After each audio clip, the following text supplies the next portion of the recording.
Assalamualaikum dan salam serakku sayang, bersama saya Fatin Syaril Rosdi. Tumpuan berita, Sekolah Kebangsaan SK Segong Singai yang sering dilanda banjir dicadangkan untuk dipindahkan ke tapak yang lebih selamat dan selesa. Menteri Muda Pengangkutan 2 Sarawak, Datuk Henry Jina berkata, beliau berharap Kementerian Pendidikan Malaysia KPM dapat mempertimbangkan cadangan pemindahan SK Segong dengan membina baharu sekolah berkenaan. Menurutnya, Jabatan Pendidikan Negeri Sarawak akan menghantar permohonan bajet kepada KPM bagi memindahkan SK Segong ke lokasi yang sudah dikenal pasti, iaitu kawasan Manas Biridoh di kampung tersebut.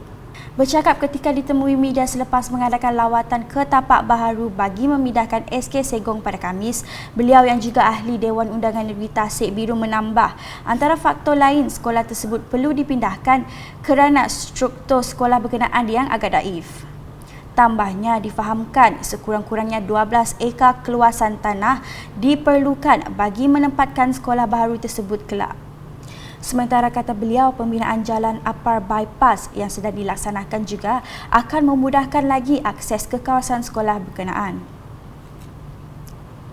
Berita seterusnya, upacara ngelumbung mendiang bekas Timbalan Ketua Menteri Sarawak Tan Sri Dato' Amar Dr. James Jemut Masing telah diadakan di kediamannya di Bukit Goram Kapit pada Rabu. Ketika upacara berlangsung, turut ditayangkan video pendek untuk tontonan keluarga dan rakan-rakan mendiang mengenai serba sedikit cerita sepanjang kehidupan mendiang. Suasana hibah menyelubungi kediaman berkenaan kerana ia merupakan upacara penghormatan terakhir untuk mendiang bersama keluarga. Majlis turut dihadiri oleh Menteri Perdagangan Dalam Negeri dan Hal Ehwal Pengguna, merangkap Ahli Parlimen Kapit Datuk Sri Alexander Nantal Lingye, Menteri di Jabatan Ketua Menteri Datuk John C. Ketayai, Ahli Parlimen Hulu Rajang Datuk Wilson Ugak Kumbong serta div-div kehormat yang lain. Laporan selanjutnya, Pertubuhan Belia Kebangsaan Bersatu Sarawak sebekas Batu Danau mengajak masyarakat mengamalkan budaya hidup sehat. Ahli Dewan Undangan Negeri Batu Danau merangkap pengurusi seberkas Cawangan Batu Danau Paulus Palu Gumbang memberitahu amalan hidup sehat dapat dipupuk melalui aktiviti sukan sekaligus merapatkan lagi persahabatan antara mereka. Bercakap semasa pertandingan badminton di Dewan Kampung Bidang baru-baru ini, beliau berkata penyertaan belia dalam sukan juga penting bagi mengekalkan tahap kecergasan dalam menjalani kehidupan harian. Selain itu, ujar beliau, bersukan juga dapat mengeratkan hubungan silaturahim tanpa mengira latar belakang bangsa dan agama.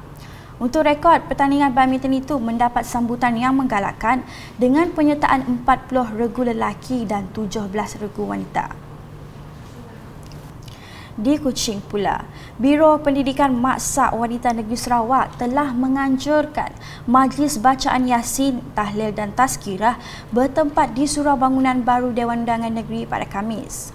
Majlis itu diadakan sebagai memperingati mantan Yang di-Pertuan Negeri Sarawak Tun Abang Muhammad Salahuddin Abang Baring yang meninggal dunia pada Jumaat lepas dan pengurusi Maksa Wanita Negeri Sarawak Puan Sri Datin Amar Freda Hanam Mahmud yang meninggal dunia pada 22 Januari lepas. Puan Sri Datin Amar Freda Hanam merupakan isteri kepada pengurusi Perbadanan Pembangunan Ekonomi Sarawak SEDC Tan Sri Dato' Amar Dr. Abdul Aziz Dato' Hussein. Seramai 40 tetamu meluangkan masa menyertai majlis tersebut, antaranya Timbalan Setiausaha Kerajaan Negeri Sarawak, Transformasi Sosioekonomi Datuk Sri Muhammad Abu Bakar Marzuki serta isteri Tan Sri Dato' Amar Dr. Abdul Aziz serta ahli-ahli Exco Maksa Wanita. Majlis dimulai dengan bacaan tahlil yang diketuai Imam Besar Negeri Sarawak Sahibul Fadilah Datuk Mustafa Kamal Ahmad Fauzi dan disusuli dengan solat asar secara berjemaah. Sementara itu, pakej bantuan khas Sarawak Kusayang BKSS 8.0 yang dilancarkan Kerajaan Negeri baru-baru ini banyak memberi implikasi positif kepada rakyat yang masih berhadapan dengan cabaran pandemik COVID-19. Tinjauan Unit Komunikasi Awam Sarawak UKAS mendapati masyarakat umum menyambut baik inisiatif pemberian diskaun bil bulanan elektrik dan air yang diumumkan oleh Ketua Menteri Sarawak, Datuk Patinggi Tan Sri Dr. Abang Abdul Rahman Zohari Tun Datuk Abang Openg. Terima kasih kepada Kerajaan Negeri Sarawak sebab memberi bantuan diskaun bil api, air. Jadi dapatlah kami mengurangkan bebanan kami sepanjang pandemik tu. Kami harap bantuan tu akan berterusan sehingga keadaan dapat kembali pulih seperti biasa.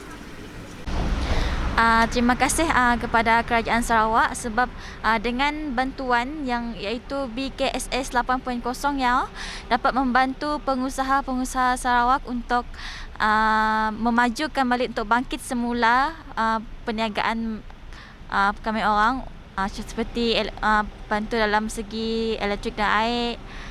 Jadi memang banyak membantulah selepas pandemik tak.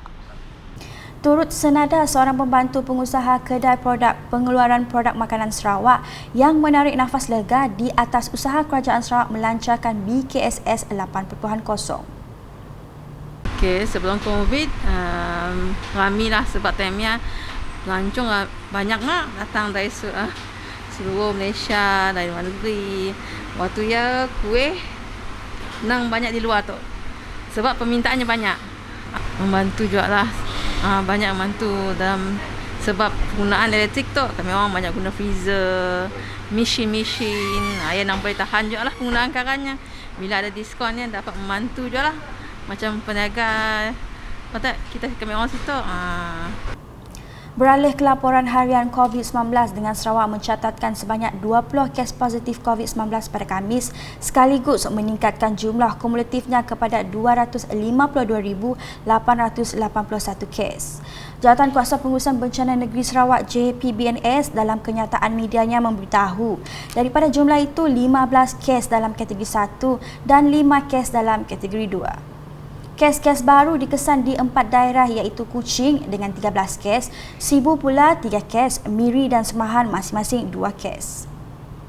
Sementara itu, JPBNS turut memaklumkan sebanyak 11 kompaun telah dikeluarkan oleh Polis Diraja Malaysia PDRM di Kuching, menjadikan jumlah keseluruhan kompaun yang dikeluarkan setakat ini adalah 13,139. Kompaun ini dikeluarkan atas kegagalan mengimbas kod QR MySejahtera dan mencatat kehadiran sebelum memasuki permis.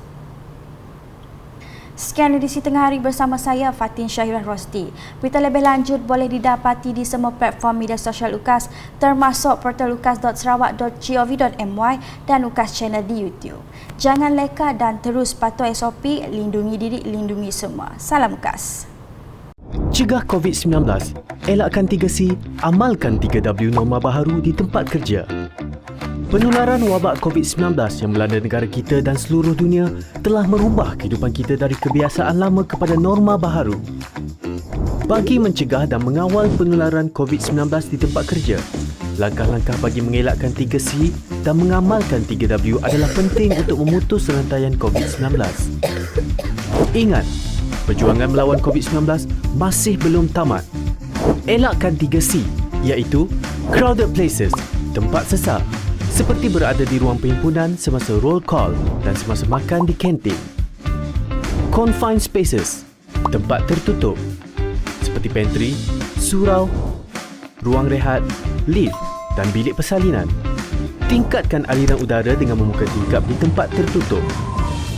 Close conversation, bercakap jarak dekat, seperti semasa bermesyuarat, berurusan di kaunter dan semasa di ruang kerja. Sebarang mesyuarat yang melibatkan ramai pekerja harus dibuat dalam talian. Amalkan 3W iaitu wash, cuci.